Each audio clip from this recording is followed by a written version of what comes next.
Guys आज की जो वीडियो है ना वो करी पत्ते के ऊपर है और करी पत्ता जो है मेरा बिल्कुल ट्री की तरह हो गया है और एक पेड़ की तरह मेरा करी पत्ता कैसे हुआ उसका रीज़न भी बताऊंगी। कुछ लोगों की क्वेरी आ रही है कि इतना बरसात का अच्छा सीज़न होने के बावजूद भी हमारा करी पत्ता सिर्फ और सिर्फ छोटा सा ही है और उसमें से नई लीव्स भी नहीं निकल रही हैं। तो आज की इस वीडियो को एंड तक ज़रूर देखिएगा जिससे कि आपको फुल इन्फॉर्मेशन इस प्लांट से रिलेटेड मिल सके। ये प्लांट जो है मेरी हाइट से भी ज़्यादा हो गया है और उसके बहुत सारे रीज़न होते हैं। किसी एक चीज़ से ही खाली आपने खाद डाल दिया और सब कुछ बस खाद डाल के नहीं होता है, पानी डालने से ही केयर नहीं होती है, और भी चीज़ें होती हैं जो कि टिप्स होती हैं आपकी किसी भी प्लांट से रिलेटेड। तो देखिए, सबसे पहले तो आपको बता दूं, अगर आपने अपने प्लांट को बहुत सारी ब्रांचेस देनी है, जैसे कि मेरे प्लांट में हम देख सकते हैं इतनी दूर तक ये एक ही प्लांट फैला हुआ है कि आप देख सकते हैं कि इसकी इतनी बड़ी बड़ी ब्रांचेज़ हैं और साथ ही साथ इसमें से जो हैं जो पत्ते निकल रहे हैं वो भी बहुत बड़ी संख्या में बड़े बड़े से हैं और इनमें से भी अच्छी खासी बड़ी बड़ी ब्रांचेज़ निकली हुई हैं। उसका सबसे बड़ा रीज़न है कि जैसे ही आपका प्लांट बड़ा होने लगे, थोड़ा सा ही छोटा हो, तो आपको जो है यहाँ से इसकी टिप प्रूनिंग करनी होती है। टिप प्रूनिंग का मतलब है कि आपको जो न्यू ब्रांच आ रही होती है उसको आपको नाखून से ऐसे पिंच कर देना है। तो आपकी जो स्टेम को आप पिंच करेंगे उसके बराबर से कम 4-5 शाखाएं निकल कर आ जाएंगी और इसी की वजह से आपका जो प्लांट है वो इतना ज़्यादा घना हो सकता है। आप देख सकते हैं कितना बड़ा मेरा ये प्लांट है। और सबसे ज़्यादा ज़रूरी चीज़ जो सेकंड टिप है वो भी बता देती हूँ। अगर आपने करी पत्ते को लेना है तो हम जनरली क्या करते हैं कि इस तरीके से प्लांट से आप लीव्स को खींच लेते हैं और ये जो स्टेम है ये एज इट इज़ लगी रहती है, लेकिन हमें ऐसा नहीं करना है। सेकंड टिप यही है कि आपको जब भी अपने प्लांट से लेना हो तो आपको पूरी की पूरी जो है इस तरह से निकालना है, पूरा का पूरा ही निकालना है। कभी भी आपको ऐसा नहीं करना कि आप खाली पत्तों को इस तरीके से खींच लें, जैसे ऐसे खींच लेते हैं ना, ऐसा नहीं करना है।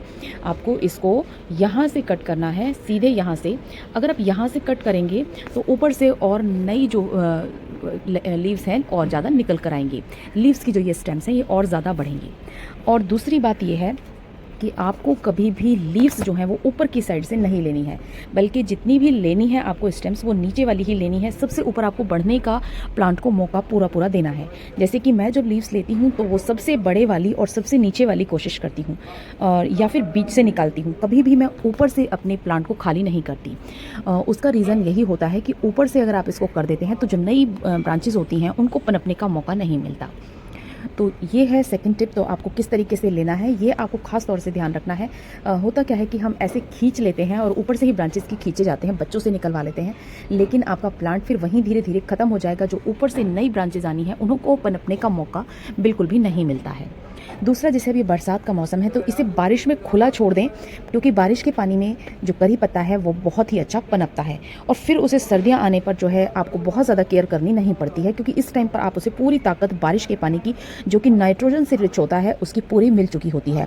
और क्योंकि हमें इसकी लीव्स की ही ज़रूरत होती है तो हमारे इस पौधे को ज़्यादा से ज़्यादा मात्रा में सिर्फ और सिर्फ नाइट्रोजन की ज़्यादा ज़रूरत पड़ती है और चीज़ों की इतनी ज़्यादा ज़रूरत नहीं पड़ती।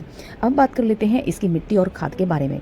इसको जो है मिट्टी आप कैसी भी दें, कैसी भी मिट्टी में ये बहुत अच्छे से चल जाता है, लेकिन आपको ध्यान यही रखना होता है कि इसमें आपको खाद 1 महीने में 1 बार ज़रूर देनी है और बरसात में आप इसकी गुड़ाई कम से कम करें। आपको इसकी जो है बरसात शुरू होने से पहले ही खाद डाल देनी है। पूरी बरसात खाद डालने की ज़रूरत नहीं पड़ेगी। बरसात के जाने का जब समय आएगा तब आपको इसमें जो है एक खास तरह की खाद डालनी होगी। वो खाद मैं आपको बता देती हूँ जो कि आपको रोज़ ही अपने प्लांट्स के लिए आप डाल सकते हैं।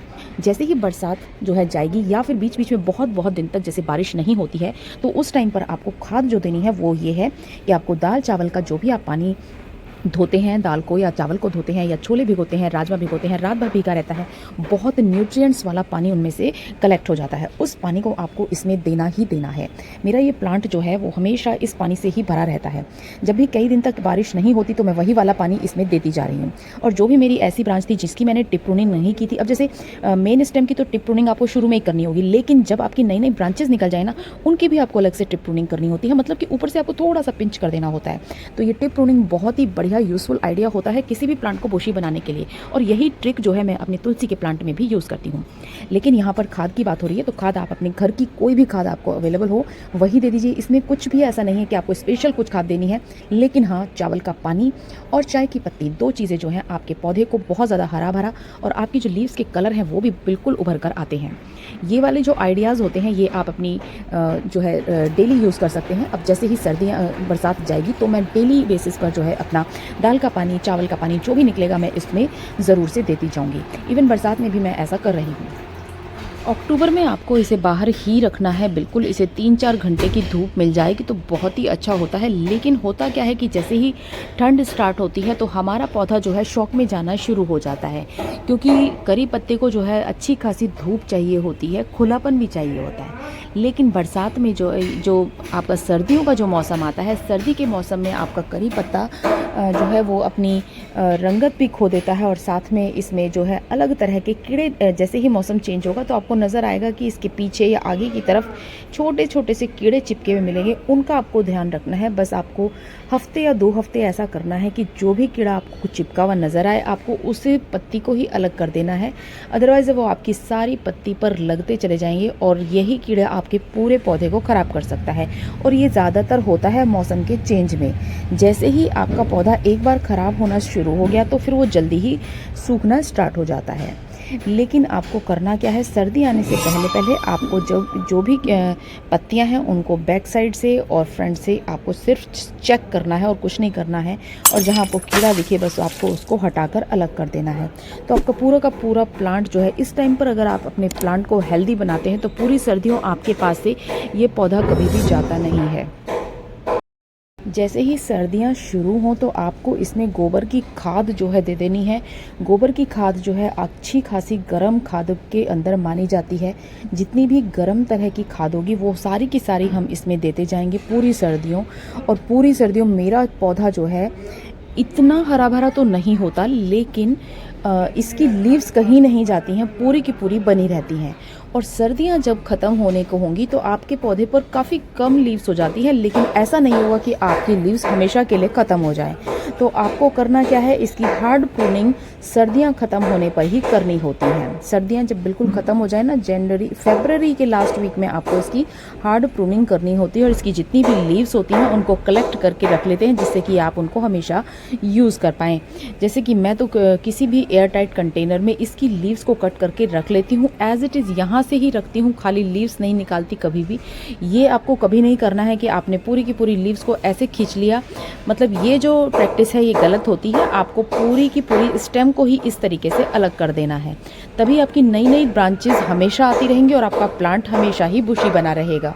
आप जो है सरसों खली और नीम खली का भी जो है इसमें यूज़ ज़रूर करें जब सर्दियां आएँ।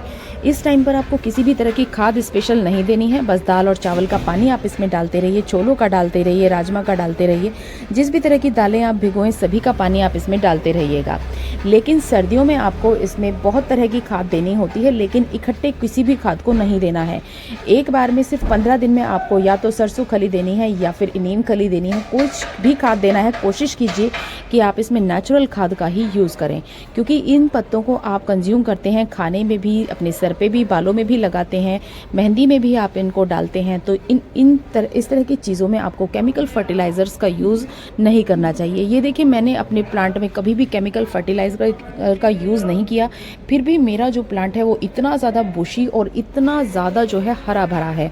आप देख सकते हैं, मैं पूरा ही प्लांट आपको दिखा रही हूँ और आपको कटिंग भी दिखा देती हूँ। मैंने जो है इस प्लांट की कटिंग लगाई थी, वो भी देखिए कितनी बुशी है। ये देखिए, ये कटिंग है जो कि मैंने इसके बराबर में ही लगाई थी। ये देख सकते हैं आप, ये इसके बराबर में कटिंग लगाई थी। और एक कटिंग मैंने ये लगाई हुई थी, ये वाली, ये भी देखिए अच्छी खासी चल गई है।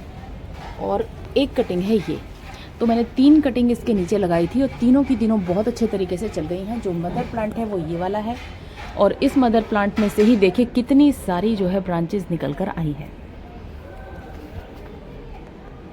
फरवरी में जब आप इसकी हार्ड प्रूनिंग करते हैं उसी टाइम पर आपको इसकी कटिंग भी लगानी है। और जब मैं इसकी कटिंग लगाऊंगी तो आप लोगों से इसकी एक सेपरेट वीडियो शेयर करूंगी किस तरीके से मैं इसकी कटिंग लगाती हूं। बहुत ही आसान सा तरीका मैं हर एक अपनी वीडियो में बताती हूं, लेकिन कई बार ऐसा होता है कि मेरी तो लग जाती है कटिंग, लेकिन जिनको मैं बताती हूँ, मेरे व्यूअर्स का हमेशा यही क्वेश्चन होता है कि हमारी तो कटिंग चली ही नहीं। तो बहुत सारे रीज़न होते हैं उसके, बहुत तरह का उनका जो है मौसम कैसा है वहाँ पर, वो भी चीज़ें डिपेंड करती हैं। और उन्होंने उस कटिंग को लगाने के बाद रखा कहाँ है, ये चीज़ें भी डिपेंड करती हैं आपके प्लांट की हेल्थ के लिए और आपकी कटिंग को चलाने के लिए। खाद मेरे पास हो ना हो, लेकिन मैं दाल चावल का पानी अपने हर एक प्लांट में डालती हूँ और इसी वजह से मेरे जो है ना सभी प्लांट बहुत ज़्यादा ही कलर्स उनके बहुत सुंदर लगते हैं और डिज़ाइन उनके कभी खोते नहीं हैं और यही रीज़न होता है। और बरसात में मैं किसी भी तरह की खाद का यूज़ नहीं करती हूँ, क्योंकि बरसात में जो है आपको फुल नाइट्रोजन आपको पौधों को बारिश के पानी से ही मिल जाती है। और बारिश के पानी को अगर आप चाहें तो कलेक्ट करके रख लीजिए, वो ख़राब बिल्कुल भी नहीं होता है। उसके पानी को कलेक्ट करके आप छान कर रख लीजिए, जिससे कि उसमें कीड़े भी नहीं होंगे। किसी भी आप एयर टाइट बॉटल में उसको भर के रख लीजिए। और आपके बहुत से ऐसे प्लांट होते हैं जो कि बारिश का पानी हमेशा ही मांगते हैं, तो उनमें आप उनको दे सकते हैं।